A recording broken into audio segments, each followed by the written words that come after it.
அனைவருக்கும் அன்பான வணக்கங்கள். நம்ம கேஸ் நடத்துவதற்கு இரவும் பகலும் பாடுபட்டிருக்கும் இந்த வேளையில் கடந்த வெள்ளியன்று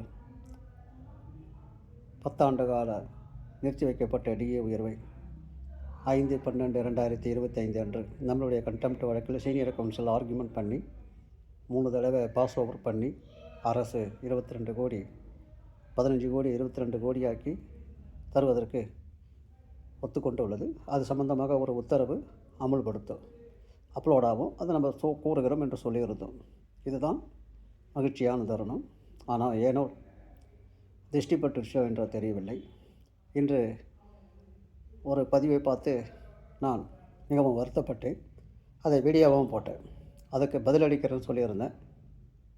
நம்மளுடைய நோக்கம் வழக்கு நடத்துவது தான், மற்றவர்களுக்கு பதிலளிப்பது இல்லை. ஆனால் சில பண்பாடு தெரியாதவர்கள் அவர்கள் மெம்பர்கிட்ட அவர்கள் என்னமாவது சொல்லி வாங்கிட்டு போட்டோம், அது தவறு இல்லை.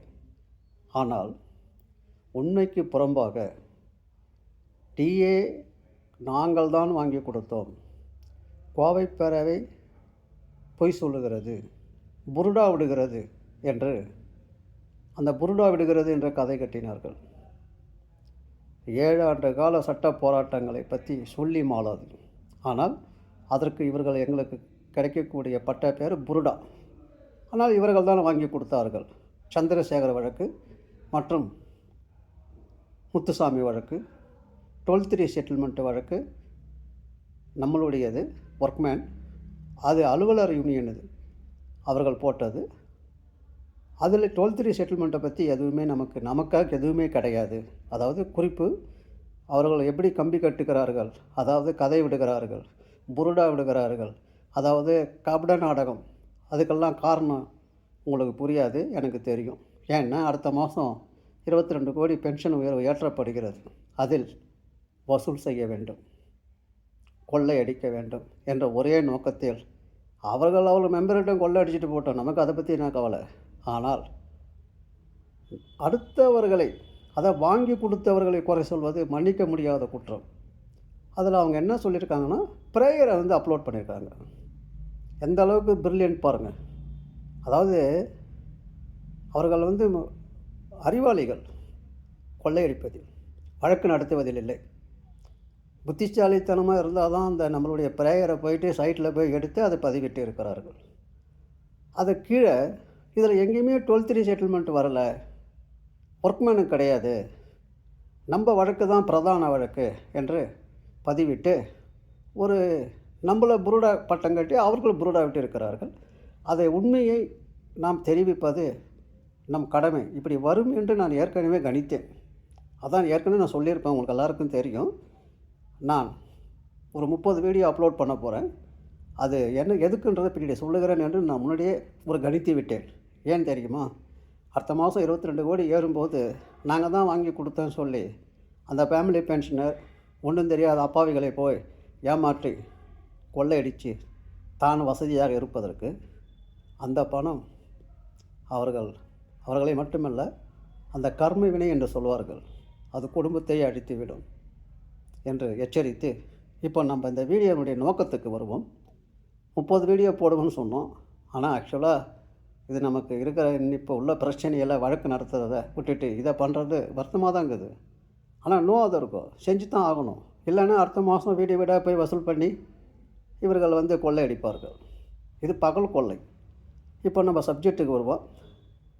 அவர்கள் தான் நம்ம ப்ரேயர் அப்லோட் பண்ணியிருக்காங்க. அந்த ப்ரேயர் மட்டும்தான் நான் சொல்ல போகிறேன். நம்மளுடைய ப்ரேயர் என்ன, அதுதான் இந்த தமிழாக்கம். இந்த ப்ரேயரை நான் கீழே டிஸ்கிரிப்ஷன் காலத்தில் அப்லோட் பண்ணிடுறேன். அது பிரிண்ட் எடுத்து பாருங்கள், இல்லை படிச்சுக்குங்க. திரும்ப இதை சொல்லிகிட்டு இருக்க முடியாது. ஒரு தடவை இந்த வீடியோ போட்டோம்னா இதை மாறி மாறி நான் மீண்டும் பதிவேற்றம் செய்து கொண்டே இருப்பேன் அடுத்த 5ஆம் தேதி வரை. ஏனென்றால் 93,000 பேருக்கும் இது ரீச் ஆகணும். நீங்களும் அனைவருக்கும் ஃபார்வர்ட் பண்ணுங்கள். அதுதான் மிக முக்கிய கடமை. உண்மை அனைவருக்கும் தெரியணும். ஏமாற்றை பிழப்பவர்களை நாம் கண்டிப்பாக ஓய்வு பெற்றவர்களுக்கு நம்ம அலோவ் பண்ணக்கூடாது. உண்மை எல்லாருக்கும் தெரியணும். அதுக்காக தான் இந்த பதிவு. இப்போது நம்மளுடைய சப்ஜெக்ட்டுக்கு வருவோம். நம்மளுடைய ப்ரேயர் என்ன? நம்ம ப்ரேயரை வந்து 2 பாகமாக பார்க்கணும். முதல் பாகம் என்னன்னா, நம்ம தான் 142 ஜியோவை கோர்ட்டு மூலயமா வாங்கணும். அது பல தடவை நான் சொல்லியிருக்கிறேன். அது அவர்கள் வாங்கவில்லை, ரேவா சங்கத்தினர் வாங்கவில்லை. நம்ம ஒரு கேஸ் போட்டோம், பே கமிஷன் கேஸு. அதை இம்ப்ளிமெண்ட் பண்ணும்போது ஒரு ஜியோ போட்டாங்க 142. அதெல்லாம் நம்ம ஏற்கனவே பல முறை சொல்லிட்டோம். இப்போ பிரதானம் என்னென்னா 142 ஜியோவில் 3 கிளாஸ் இருக்குது. அது ஏற்கனவே சொல்லிக்கிறேன். ஏ கிளாஸ், நீங்களும் தெளிவாக அந்த ப்ரேயரை படித்தா தெரியும். B class, C class. A class என்பது ஒர்க்மேன் கேட்டகரிக்கு வந்து அந்த ப்ராஸ்பெக்டிவ் எஃபெக்டை போட்டு அரியர் கொடுக்கல. குறிப்பு, அந்த அரியரும் நம் வழக்கில் தான் 4 இன்ஸ்டால்மெண்ட்டில் 36 கோடி சென்ற ஆண்டே நம்ம வாங்கி கொடுத்தோம். இது ரொம்ப மிக முக்கியமான கவனம். பி என்றது அலுவலர் அவர்களுக்கு உள்ள அரியர், அதுவும் வாங்கி கொடுத்து விட்டோம். இதில் பிரதான நோக்கம் சி கிளாஸ் தான். அதை பஞ்சப்படி அகவிலைப்படி முடக்கப்பட்டது ஜியோ 142. அந்த ஜியோ 142வில் சி கிளாஸ் முடக்கப்பட்டது அலுவலர் மட்டுமல்ல, பணியாளர் மற்றும் அலுவலர் டோட்டல் பென்ஷனருக்கு முடக்கப்பட்டது. அதாவது 6வது ஊதியக்குழுவில் 119%, 7வது ஊதியக்குழுவில் 5% முடக்கப்பட்டது. இப்போது புரிகிறதா? ஜியோ மூலயமும் டிஏ முடக்கப்பட்டது. இதுக்கும் 12(3) செட்டில்மெண்ட்டுக்கும் என்ன சம்பந்தம்? உங்கள் அனைவருக்கும் தெரியும். 12(3) செட்டில்மெண்ட்டை போய் 10 வருஷம் நடத்தி ஃப்ளாப் ஆகி தோற்று போயிட்டாங்க. இவர்கள் பேசுகிறார்கள் 12(3) வழக்கு நாங்கள் போடவில்லை என்று. நாங்கள் அறிவுத்திறனோடு சி கிளாஸை சேலஞ்சு மட்டும் பண்ணலை.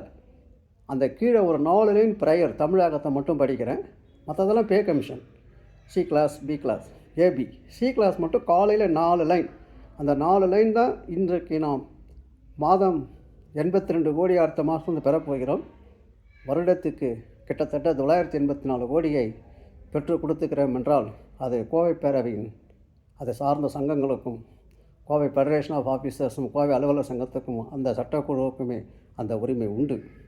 எந்த ஒரு நியாயம் நீதி உள்ளவர்கள், பண்பாடு உள்ளவர்கள் அதை ஏற்றுக்கொள்வார்கள். பண்பாடற்ற கொள்ளையடிக்கும் கூட்டம் அதை ஏற்றுக்காது. ஆனால் இந்த காணொலியின் நோக்கம் மற்றவர்கள், கோவை பேரவையில் உறுப்பினர் ஆகாதவர்கள் அந்த ரேவா சங்கத்திலிருந்து வெளியேற வேண்டும். அதன் நோக்கத்துக்காக தான் இந்த வீடியோ பதிவேற்றம் செய்யப்படுகிறது ஒழிய வேறு எந்த நோக்கத்திலையும் கிடையாது. அந்த கடைசி 4 லைன் திரும்ப படிக்கிறேன். அதுதான் ப்ரேயர்.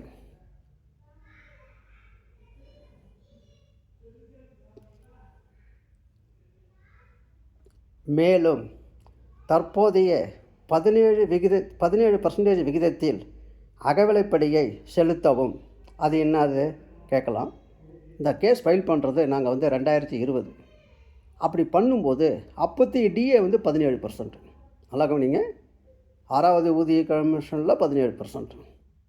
அது நாங்கள் 6வது ஊதிய கமிஷன் தானே இருக்கோம். அதனால் அந்த 7வது ஊதிய கமிஷன் அந்த 17% கேட்டு கொடுக்கணும். ஏன்னா 5% ஃப்ரீஸ் பண்ணிட்டாங்க. அதனால் என்ன பண்ணோம், நாங்கள் வந்து 17% கொடுக்கணும்னு சொன்னோம். அதோடு நிறுத்தலை. அதோடு இருந்தால் இன்றைக்கு நம்ம டிஏ அந்த நிலைமையிலே நின்று போயிருக்கோம்.